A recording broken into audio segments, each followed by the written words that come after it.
प्रतिष्ठित रिवाज से शुरू होती है। मक्का अरब का एक बड़ा व्यापारिक केंद्र था, जहां चारों तरफ पहाड़ थे और आबादी घनी होने के कारण वहां की हवा में अक्सर बीमारियां और भारीपन रहता था। इसलिए मक्का के शरीफ और संभ्रांत परिवारों में ये परंपरा थी कि जब भी उनके घर कोई बच्चा पैदा होता तो वे उसे मक्का के शहरी माहौल से दूर रेगिस्तान देहात के कबीलों की दाइयों, दूध पिलाने वाली महिलाओं को सौंप देते थे। इसके दो मुख्य उद्देश्य थे। शारीरिक विकास। रेगिस्तान की खुली, साफ और ताज़ी हवा में रहकर बच्चे का शरीर मजबूत, गठीला और तंदुरुस्त बनता था। शुद्ध अरबी भाषा। मक्का में दुनिया भर के व्यापारियों के आने जाने से भाषा में मिलावट हो चुकी थी, जबकि रेगिस्तानी कबीले, विशेषकर बनु साद कबीला, अपनी बेहद शुद्ध, स्पष्ट और धारा प्रवाह अरबी भाषा के लिए पूरे अरब में मशहूर थे। 2. दाइयों का मक्का आना और अकाल का दौर। साल में 2 बार इन कबीलों की महिलाएं मक्का शहर आती थीं ताकि नवजात बच्चों को अपनी देखरेख में ले सकें। जिस साल पैगंबर मोहम्मद अंट का जन्म हुआ, उस समय अरब में भयंकर सूखा और अकाल पड़ा हुआ था। इसी तंगी के माहौल में बीवी हलीमा अपने शौहर, पति और अपने छोटे बच्चे के साथ मक्का के लिए रवाना हुई। उनकी माली हालत इतनी खराब थी कि उनकी सवारी, एक गधी, भूख और कमजोरी की वजह से काफिले में सबसे पीछे चल रही थी। उनके पास एक ऊंटनी भी थी जिसका दूध पूरी तरह सूख चुका था। तंगी का आलम यह था कि खुद बीवी हलीमा का दूध सूख चुका था और उनका अपना बच्चा भूख से रात रात भर रोता था। 3. यतीम, अनाथ बच्चे का चुना जाना। जब दाइयों का ये काफिला मक्का पहुंचा तो मक्का के अमीर परिवारों ने अपने अपने बच्चे इन महिलाओं को सौंप दिए। पैगंबर मोहम्मद आन के पिता अब्दुल्ला का इंतकाल उनके जन्म से पहले ही हो चुका था, इसलिए वे यतीम थे। दाइयों का इनकार। जब भी कोई दाई नन्हे मोहम्मद अंट के घर पहुंचती तो ये जानकर पीछे हट जाती कि बच्चा यतीम है। उन्हें डर था कि एक अनाथ बच्चे की माँ बीवी आमना या उनके बूढ़े दादा अब्दुल मुत्तलिब उन्हें अच्छा इनाम या ज्यादा पैसे नहीं दे पाएंगे। सभी दाइयां अमीर घरों के बच्चे लेकर जाने लगीं। बीवी हलीमा का फैसला। बीवी हलीमा को कोई और बच्चा नहीं मिला। जब काफिला वापस लौटने लगा तो हलीमा को खाली हाथ लौटना गिल्टी, बुरा लगा। उन्होंने अपने शौहर से कहा, तारांकन, खुदा की कसम, मुझे अपनी सहेलियों के बीच खाली हाथ लौटना पसंद नहीं।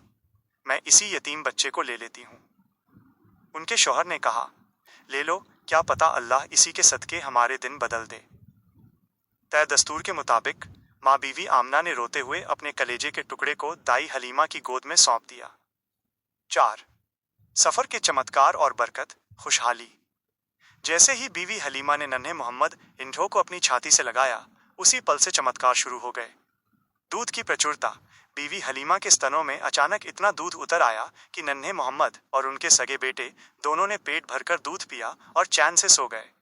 ऊंटनी और गधी में जान आना। उनके शौहर ने जब अपनी सूखी ऊंटनी को देखा तो उसके थन दूध से भरे हुए थे।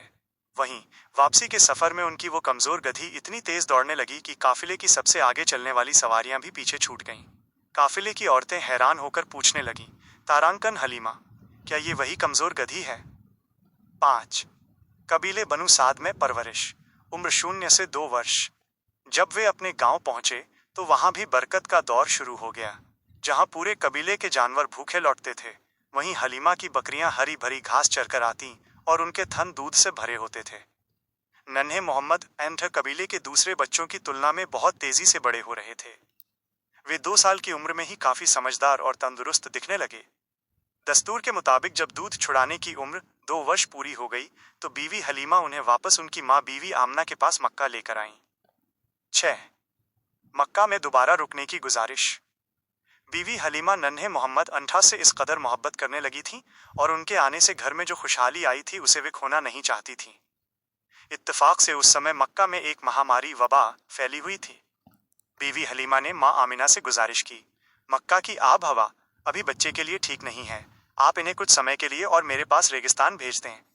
बीवी आमिना बच्चे की सेहत को लेकर फिक्रमंद थीं, इसलिए वे मान गईं।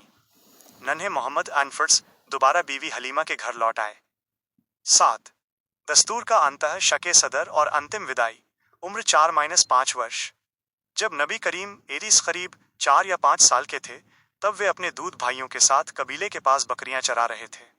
इसी दौरान इतिहास का वो प्रसिद्ध वाकया हुआ जिसे शके सदर, सीना चाक करना कहा जाता है। फरिश्ते हजरत जिब्रील अलैहिस्सलाम इंसानी रूप में आए। उन्होंने नन्हे मोहम्मद अंशे को लिटाया और उनका सीना मुबारक खोलकर उनके दिल को आबे जमजम से धोया ताकि उसमें दुनिया और शैतान का कोई असर न रहे। बाकी बच्चे ये देखकर डर गए और दौड़ते हुए बीवी हलीमा के पास पहुंचे और कहा, मोहम्मद को किसी ने मार दिया। बीवी हलीमा और उनके शौहर घबराकर वहां पहुंचे तो देखा कि नन्हे मोहम्मद अनढन खड़े थे, लेकिन डर की वजह से उनका चेहरा पीला पड़ा हुआ था। कहानी का अंत है, इस अलौकिक और गैबी अदृश्य घटना से बीवी हलीमा और उनका परिवार काफी डर गया। उन्हें लगा कि इस बच्चे की जान को कोई खतरा है और अब इसकी जिम्मेदारी संभालना उनके बस में नहीं है। अपनी इसी फिक्र के कारण वे तुरंत नन्हे मोहम्मद अंधर को लेकर मक्का रवाना हुई और पूरा वाकया बताकर उन्हें हमेशा के लिए उनकी सगी माँ बीवी आमना के सुपुर्द कर दिया।